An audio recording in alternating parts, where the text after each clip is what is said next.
സഹകരിച്ച് നടത്തുന്ന കൈകോർക്കാം ലഹരിക്കെതിരെ എന്ന ലഹരി വിരുദ്ധ ക്യാമ്പയിൻ്റെ 3-ാം ദിവസമാണ് ഇന്ന് ഈ പ്രോഗ്രാം അരങ്ങേറുന്നത്. പ്രിയമുള്ളവരെ, കഴിഞ്ഞ 2-3 മാസക്കാലമായിട്ട് നമ്മുടെ കേരള ജനത വലിയൊരു ഭയത്തിൻ്റെ പിടിയിലാണ്. ഒരു കാലത്ത് വളരെ കുറച്ച് ചെറുപ്പക്കാർ മാത്രം അടിപ്പെട്ടു പോയിരുന്ന ലഹരിയുടെ വഴിയിലേക്ക് ഒരുപാട് ചെറുപ്പക്കാരും അതോടൊപ്പം ധാരാളം കുട്ടികളും വഴിമാറി പോകുന്ന ഒരു വലിയ ഭീകരമായ കാഴ്ച. ഇന്ന ദിവസം നമ്മുടെ തിരുവനന്തപുരത്ത് ഉണ്ടായിട്ടുള്ള ഒരു സംഭവം, ഒരു 23 വയസ്സുകാരൻ അവൻ്റെ വീട്ടിൽ അവൻ്റെ അമ്മമ്മ, അതുപോലെ തന്നെ അവൻ്റെ അച്ഛനനിയൻ, അവൻ്റെ സ്വന്തം സഹോദരൻ, അവൻ സ്നേഹിച്ച പെൺകുട്ടി എന്നിവരെയെല്ലാം വാക്കത്തി കൊണ്ട് ചുറ്റിക കൊണ്ട് വെട്ടിക്കുന്ന പരിക്കടിച്ചു കൊന്ന ആ സംഭവം, അത് വന്നതോടുകൂടിയാണ് നാം എല്ലാം ഒന്നുകൂടി ഉണർന്നത് എന്ന് നമുക്ക് പറയാൻ വേണ്ടി സാധിക്കും.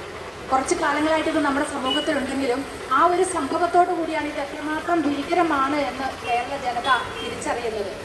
നമ്മൾ പഴയ കാലത്തിലേക്ക് തിരിച്ചു വരണം. നമ്മുടെ കുഞ്ഞുങ്ങളുടെ എല്ലാ വിശേഷങ്ങളും, അവൻ സ്കൂളിൽ രാവിലെ പോകുന്ന കുഞ്ഞ് വൈകുന്നേരം വരുന്നതുവരെ അവിടെ നടന്നിട്ടുള്ള രാവിലെ മുതൽ വൈകുന്നേരം വരെ അവൻ ആരെയൊക്കെ കണ്ടു, എന്തൊക്കെ സംസാരിച്ചു, ആരെയൊക്കെ കണ്ടു, അങ്ങനെയൊക്കെയുള്ള കാര്യങ്ങൾ കുഞ്ഞുങ്ങളോട് ചോദിച്ച് മനസ്സിലാക്കാനും അവൻ്റെ ഓരോ നീക്കവും മനസ്സിലാക്കാനും നമ്മുടെ പേരൻസ് ശ്രദ്ധിക്കണമെന്നാണ് എനിക്ക് ഈ അവസരത്തിൽ സൂചിപ്പിക്കാനുള്ളത്. തീർച്ചയായും നമ്മുടെ കുഞ്ഞുങ്ങളെ ശ്രദ്ധിക്കേണ്ടത് നമ്മൾ മാത്രമാണ്. അപ്പോൾ അത് നമ്മൾ സ്കൂളിൽ പോയത് കൊണ്ടാണെന്നൊന്നും അങ്ങനെ ആ രീതിയിലേക്ക് നമ്മൾ ചിന്തിക്കുകയായിരുന്നു. നമ്മുടെ കുട്ടികൾ പലപ്പോഴും വഴിതെറ്റിപ്പോകുന്നത് അവൻ പോലും അറിയാതെയാണ്, അല്ലെ അവൾ പോലും അറിയാതെയാണ്. അവനെന്ന് നമുക്ക് ഒരിക്കലും പറയാൻ പറ്റില്ല. ആൺകുട്ടികളോടൊപ്പം തന്നെ ആൺകുട്ടികളെ പോലെ തന്നെ ലഹരി കടിമയാകുന്നതും ലഹരി വിൽക്കുന്നതിലും ഒക്കെ പെൺകുട്ടികളും ഉണ്ട് എന്ന് നമ്മൾ കണ്ടുകൊണ്ടിരിക്കുകയാണ്. അപ്പം തീർച്ചയായും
കാതുകൊണ്ടിരിക്കുകയാണ്.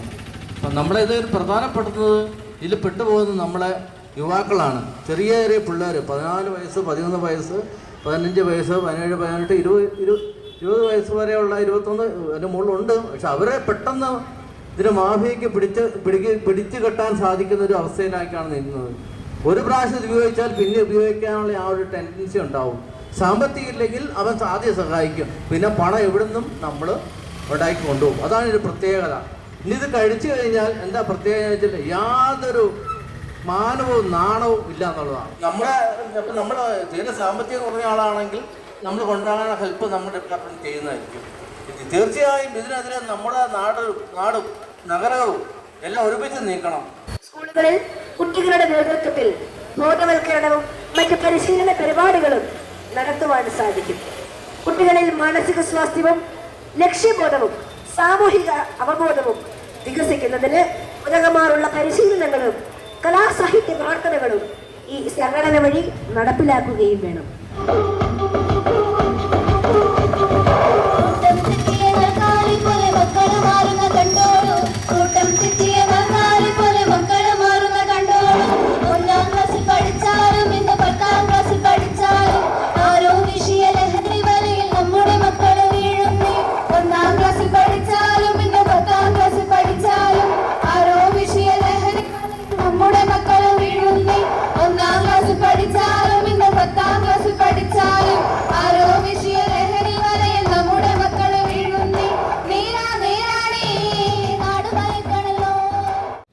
കുറച്ച് കാലങ്ങൾക്ക് മുൻപ് നമ്മുടെ ഒരു വിദ്യാർത്ഥിയായിരിക്കെ, നമ്മുടെ നാട്ടിലുള്ള വിദ്യാർത്ഥിയായിരിക്കെ ഇതുപോലുള്ള മയക്കുമരുന്ന് കേസുകൾ അല്ലെങ്കിൽ ലഹരി ഉൾപ്പെടെയുള്ള കേസുകളിൽ പിടിക്കപ്പെടുകയും അത് സ്റ്റേഷനിലെത്തി കഴിഞ്ഞപ്പോൾ സ്വന്തം മാതാപിതാക്കളടക്കം എൻ്റെ മക്കൾ അങ്ങനെ ചെയ്യില്ല, അല്ലെങ്കിൽ അങ്ങനെ വരില്ല, അവനല്ല എന്നുള്ള നിലയിൽ കൂടുതൽ സംസാരിക്കാതൊരു വല്ലാത്ത രീതിയിലേക്ക് ചിത്രീകരിക്കപ്പെടുകയാണ് ഉണ്ടായിട്ടുള്ളത്. അതിനുശേഷം തന്നെ കുറേ കഴിഞ്ഞപ്പോൾ കുടുംബത്തിൽ വളരെയധികം അക്രമ വാസന വളർത്തുകയും അതിനുശേഷം അവരെ ഡി അഡിക്ഷൻ സെൻറ്ററിലേക്ക് മാറ്റേണ്ട ഒരു സാഹചര്യം ഉണ്ടായി. ആ സാഹചര്യത്തിൽ എനിക്ക് തോന്നുന്നത് ആ കുടുംബത്തിലെ ഒരാളും തന്നെ ആ കുട്ടിയെ ഡി അഡിക്ഷൻ സെൻറ്ററിലേക്ക് കൊണ്ടുപോകാൻ ഒരാളും തുനിഞ്ഞില്ല എന്നുള്ളതാണ്. സമൂഹത്തെയും പൂർണ്ണമായും നശിപ്പിക്കുമെന്നും ഞാൻ മനസ്സിലാക്കുന്നു. ഞാനും എൻ്റെ സമൂഹവും ലഹരിയിൽ വീഴാതിരിക്കാനുള്ള എല്ലാ ശ്രമങ്ങളും ഞാൻ നടത്തും. ജീവിതമാണ് ലഹരി എന്ന ആശയം എൻ്റെ ജീവിതത്തിൽ പകർത്തുന്നതിനൊപ്പം മറ്റുള്ളവരുടെ ജീവിതത്തിൽ ഈ ആശയം പകർത്തുന്നതിന് ഞാൻ പ്രയത്നിക്കുകയും ചെയ്യും. ലഹരിമുക്ത നവകേരളം പടുത്തുയർത്തുവാൻ എൻ്റെ എല്ലാ കഴിവുകളും വിനിയോഗിച്ച് പ്രവർത്തിക്കുമെന്നും ഞാൻ ഇതിനാൽ പ്രതിജ്ഞ ചെയ്യുന്നു. പ്രതിജ്ഞ പ്രതിജ്ഞ പ്രതിജ്ഞ. കേളകം ഗ്രാമപഞ്ചായത്തിൻ്റെ സഹകരണത്തോടു കൂടി വിവിധ പ്രദേശങ്ങളിൽ നടത്തിയ ലഹരി വിരുദ്ധ ബോധവൽക്കരണ പരിപാടിയുടെ പ്രചരണ പരിപാടിയുടെ സമാപനമാണ് ഇവിടെ നടക്കുന്നത്. എൻ്റെ കടമ നന്ദി പ്രകാശിപ്പിക്കുക എന്നുള്ളതാണ്. ഇന്നത്തെ ഈ സമാപന പരിപാടി ഉദ്ഘാടനം ചെയ്ത ബഹുമാനിയായ പേരാവൂർ ബ്ലോക്ക് പഞ്ചായത്ത് ക്ഷേമകാര്യ standing committee chairperson Shrimati Mythili Ramanan അവരുടെ ഞാൻ ഹാർദവമായി നന്ദി അറിയിക്കുകയാണ്.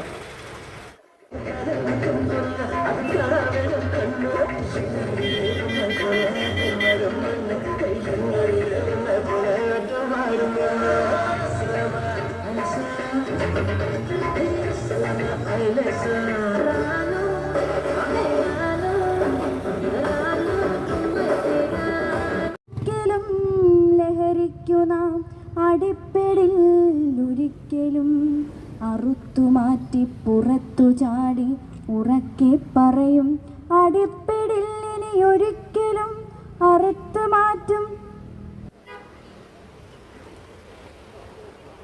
നന്ദി. നേതൃത്വത്തിൽ പലതരത്തിലുള്ള പരിപാടികൾ ഇവിടെ അവതരിപ്പിക്കപ്പെടുന്നുണ്ട്. നമുക്കറിയാം, നമ്മുടെ നാടിനെ കാർന്നെടുക്കുന്ന മഹാവിപത്തായ ലഹരിക്ക് അടിമപ്പെട്ടുകൊണ്ട് നമ്മുടെ യുവതലമുറകൾ മാറിക്കഴിഞ്ഞിരിക്കുകയാണ്. ഇതിനെല്ലാം ഒരു അറുതി വരുത്തി സാധനങ്ങൾ, അവരുടെ പ്രവർത്തികളുടെ, അവരുടെ കൂട്ടുകെട്ടുകൾ, ഇതെല്ലാം ശ്രദ്ധിക്കണം. ഇതൊക്കെ ശ്രദ്ധിക്കണമെന്ന് വെച്ചാൽ അവരെ ഇങ്ങനെ സ്ട്രിക്റ്റ് ചെയ്ത് കൊണ്ടുപോകുക എന്നുള്ളതൊന്നും അല്ല. കുട്ടികളെ പോലും അറിയാണ്ട് അവരെ ശ്രദ്ധിക്കുക. ഓക്കെ, കുട്ടികളെയൊക്കെ സ്ട്രിക്റ്റ് ചെയ്യാൻ പോയി കഴിഞ്ഞാൽ ഇതൊന്നും നടക്കൂല. ഭയങ്കര ഇന്നത്തെ കുട്ടികളുടെ മെയിൻ ടൂളെന്ന് പറയുന്നത് ആത്മഹത്യാ ഭീഷണിയാണ്. ഒരുപാട് കേസുകൾ നമുക്ക് വരും ആത്മഹത്യാ ഭീഷണിയായിട്ട് സ്കൂളിൽ പോകാണ്ട് കിടക്കുന്ന കുട്ടികളൊക്കെ ആയിട്ട്. അപ്പം അങ്ങനെയൊന്നുമല്ല, നിങ്ങൾ വളരെ ഫ്രണ്ട്ലി ആയിട്ടുള്ള ടച്ച്, എന്ത് കാര്യവും ഒരു പ്രായത്തിൽ എന്തും തോന്നിയാലും, എന്ത് പ്രണയം തോന്നിയാലും നിങ്ങളോട് പറയത്തക്ക രീതിയിൽ പറഞ്ഞ് വളരെ കൂളായിട്ട് പറയത്തക്ക രീതിയിൽ ഒരു ഫ്രണ്ട്ലി ടച്ച് നിങ്ങൾ പാരൻസ് നിങ്ങളുടെ കുട്ടികളായിട്ട് ബന്ധപ്പെട്ട് ഉണ്ടാക്കി വെക്കണം. അതാണ് ഏറ്റവും ഇമ്പോർട്ടൻ്റ് ആയിട്ടുള്ള കാര്യം. പിന്നെയാണ് നമുക്ക് കൂട്ടുകാർക്കും വീട്ടുകാർക്കും നാട്ടുകാർക്കും അത് കഴിഞ്ഞ് പോലീസിനും ചെയ്യാൻ പറ്റുന്ന കാര്യം. നാട്ടുകാർക്കാണ് ഏറ്റവും കൂടുതൽ ചെയ്യാൻ പറ്റുന്ന കാര്യം ഒരാളുടെ അങ്ങോട്ടുള്ള വരവും പോക്കും. നമ്മുടെ കുട്ടികളോടും എല്ലാം ഓരോരോ കാര്യങ്ങൾ അല്ലെങ്കിൽ നമ്മുടെ സന്ദേശത്തിലൂടെ പല കാര്യങ്ങളും അവരെ ബോധ്യപ്പെടുത്തേണ്ടതുണ്ട്. നമ്മുടെ ഈ പോരാട്ടം ഒരിക്കലും അവസാനിക്കുന്നില്ല. നല്ല നല്ല ന്യൂസുകൾ ഒരിക്കൽ കേൾക്കട്ടെ എന്ന് വളരെ ആത്മാർത്ഥമായി ആഗ്രഹിക്കുന്നു. എന്നിൽ അർപ്പിച്ച